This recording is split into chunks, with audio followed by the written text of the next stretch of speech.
Assalamualaikum warahmatullahi wabarakatuh. Perkenalkan, nama saya Hikmah Fajriyah dengan NIM 25030101073. Kali ini saya akan mempresentasikan materi yang berjudul Pasar Input dan Output dengan mata kuliah Ekonomi Mikro kelas AK102 Prodi PJJ S1 Akuntansi dengan dosen pengampu Ibu Cindy Claudia Putri SAK MAK AK. Di sini saya akan menjelaskan tentang definisi dari pasar input dan juga pasar output, juga perbedaan utama antar keduanya.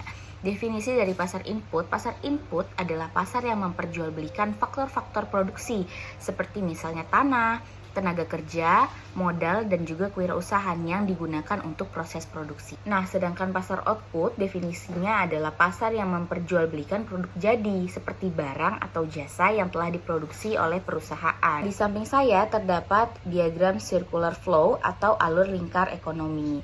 Nah, yuk kita perhatikan diagram circular flow ini dalam model sederhana. Terdapat dua pelaku utama, yakni rumah tangga konsumen atau kita biasa sebut dengan RTK, dan juga rumah tangga produsen atau perusahaan yang kita sebut dengan RTP. Jadi ada dua ya, RTK dan RTP, rumah tangga konsumen dan rumah tangga produsen atau perusahaan. Pertama, kita perhatikan bagian pasar input di bawah.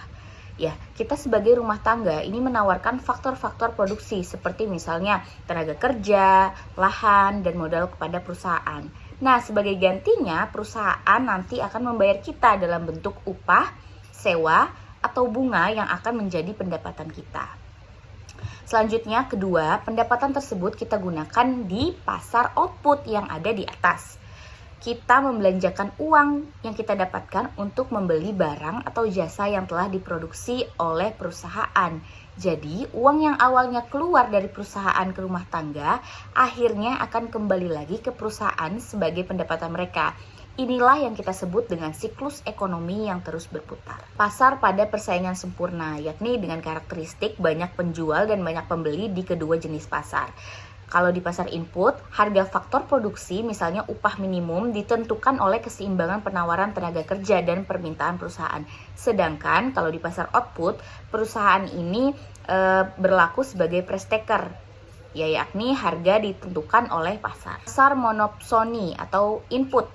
Nah, definisinya adalah kondisi pasar input di mana hanya terdapat satu pembeli tunggal untuk banyak penyedia atau penjual faktor produksi.